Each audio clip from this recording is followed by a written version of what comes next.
Welcome back to espresso. बात करेंगे कुछ सैलाब मुतासिरीन की। तो 5 माह गुजरने के बावजूद कई इलाकों में कई फीट पानी खड़ा है। वबाई अमराज के हवाले से हम बार बार पॉइंट आउट कर रहे हैं कि तेजी से फैल रहे हैं। अब तक मुतासरा इलाकों में 65,000 से ज्यादा अफराद मुख्तलिफ बीमारियों का शिकार हो चुके हैं। यूनिसेफ की रिपोर्ट के मुताबिक सैलाब में आपके मुतासरीन में 1 करोड़ 60 लाख बच्चे शामिल हैं। इनमें 30 लाख से ज्यादा बच्चों की जिंदगियां वबाई अमराज और ग़िज़ाई किल्लत की वजह से खतरे से दो चार हैं। रिपोर्ट के मुताबिक मुतासरा इलाकों में तालीम के जो बुनियादी ढांचे हैं उसको भी शदीद नुकसान पहुंचा है। 17,566 स्कूल की इमारतें जुज़वी तौर पर या मुकम्मल तौर पर तबाह हो चुकी हैं, लेकिन जो इमारतें महफूज हैं वहाँ पे मुतासरीन को मुंतकिल किया गया है, जिससे तालीम के हवाले से बच्चों का बड़े पैमाने पर नुकसान हो रहा है। पहले कोविड की वजह से हमने देखा कि तालीमी इदारे 2 साल तक बंद रहे, अब सैलाब की वजह से बच्चों की तालीम मुतासर हो रही। इसी वाले से हमने आज बात की। बिल्कुल, हमारे साथ माहिर तालीम आयशा रज़ाक साहिबा हमें लाइव ज्वाइन कर रही हैं। उनसे ज़रा पूछते हैं if she has some solution इस सारी सूरत हाल के ऊपर। आयशा साहिबा, सुबह खैर, आपको बहुत शुक्रिया। सूरत हाल बहुत कशीदा है और हमें मालूम है कि उस हद तक हमारी तवज्जो भी नहीं है इस तरफ, इसीलिए हमने आपको दावत दी है। आप इस सूरत हाल को कैसे देख रही हैं और क्या कोई हल है इसका, कैसे निकलें इससे? जी अस्सलाम वालेकुम और बहुत बहुत शुक्रिया आप दोनों का इनवाइट करने का। देखिए नंबर्स तो वो बड़े बड़े आपने यूनिसेफ की फिगर से वो रिपोर्ट्स हमें बता दिए हैं और वो काफ़ी दिनों से हमें खबरों के अंदर सुनने को मिल रहे थे। तो just to recap, 1 crore 60 lakh बच्चे हमारे फ्लड अफेक्टेड हैं, उसमें से 30 लाख बच्चे आपके वो हैं जिनका सर्वाइवल इस वक्त खतरे में है। जो बच्चे स्कूल गोइंग थे, 20,000 प्लस स्कूल्स एक्चुअली डिस्ट्रॉय हो चुके हैं, और जो डिस्ट्रॉय नहीं हुए थे काफ़ी सारे हज़ारों स्कूल ऐसे हैं जहाँ पर मेक शिफ्ट वो फिर कैंप्स बना के तो जो मुतासरा फैमिलीज थी उनको शिफ्ट किया गया था। तो एक वो डिस्ट्रप्शन ज़ाहिर है एजुकेशन की उस वजह से भी आई। तो ये फिगर्स काफ़ी बड़ी हैं और हमें पता है कि 1.5 करोड़ बच्चा अफेक्टेड है, 2.25 करोड़ बच्चा पहले ही आउट ऑफ स्कूल था।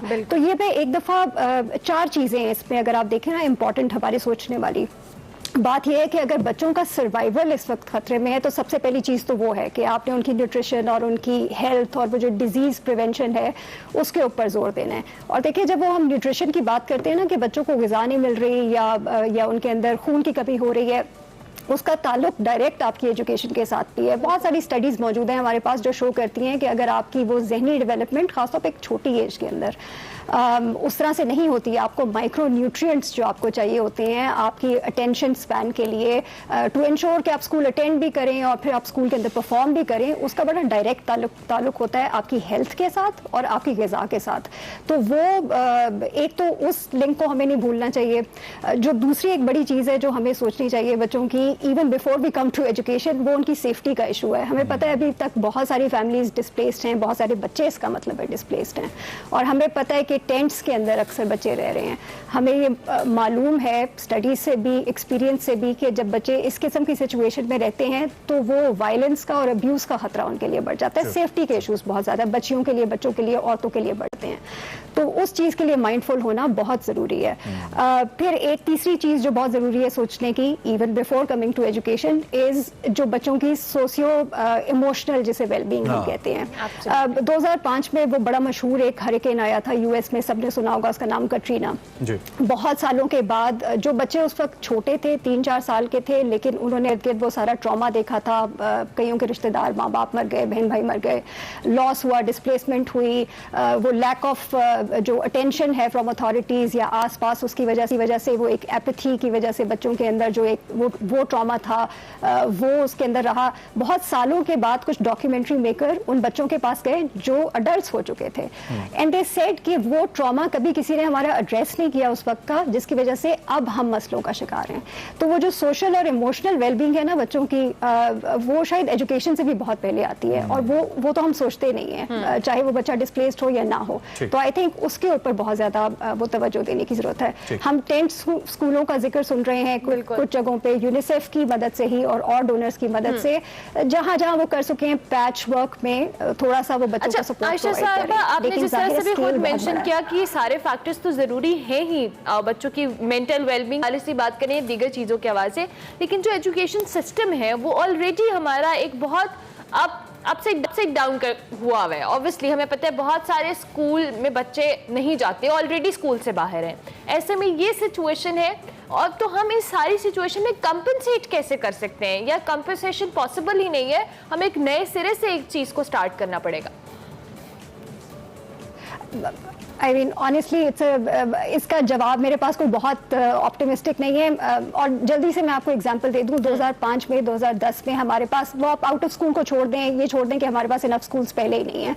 आप ये सोचें कि 2005 में जो ज़लज़ले में स्कूल डिस्ट्रॉय हुए थे केपी में या एजेके में, 2010 के फ्लड्स के बाद सिंध में, केपी में और जगहों पे स्कूल डिस्ट्रॉय हुए थे, वो स्कूल अभी तक बन रहे हैं। यानी 10-15 साल गुजरने के बाद वो जो स्कूल पार्शली और फुली डैमेज्ड हुए थे, उनमें से अक्सर व बेशतर नहीं बन सके अभी तक। तो मुझे ये जो recovery, rebuilding, rehabilitation of education है, मुझे नहीं लगता कि हमारी कभी भी प्रायोरिटी रही है। आपने बिल्कुल सही कहा था शुरू में कि कोविड की वजह से बच्चे काफ़ी सारे आउट ऑफ स्कूल हो गए थे, काफ़ी सारे बच्चों के लर्निंग लॉसेस हुए थे क्योंकि क्लासेस नहीं हो रही थी। वो इशू अब दोबारा आएगा और हमें पता है कि कुछ बच्चे स्कूल चले जाएंगे, कुछ बच्चे ड्रॉप आउट हो जाएंगे, कुछ बच्चे स्कूल वापस जाएंगे, लेकिन उस तरह की उनकी रिकवरी नहीं हो पाएगी एजुकेशन की। ठीक है। आप अपने एक्सपीरियंस की रोशनी में इन लास्ट 1 मिनट अगर आप कुछ सजेशंस देना चाहें कि हम क्या कर सकते हैं, गवर्नमेंट ऑफ पाकिस्तान क्या कर सकती है? देखिए, गवर्नमेंट ऑफ पाकिस्तान इस वक्त सिर्फ रिएक्शन ही कर सकती है, क्योंकि वो जो एक प्रोएक्टिवली एक एक्शन लेने का या प्लानिंग का वक्त था वो हमारे पास नहीं था। तो अभी तो आप वो यही कर सकते हैं कि जितनी जल्दी हो सके आप कम अज़ कम 10 स्कूल के थ्रू आपने बच्चों की थोड़ी सी वो रिहेबिलिटेशन या वो रिकवरी जो थोड़ी सी है वो शुरू करनी है। उसके बाद जितनी जल्दी हो सकता है आप बच्चों को वापस स्कूलों के अंदर भेजें।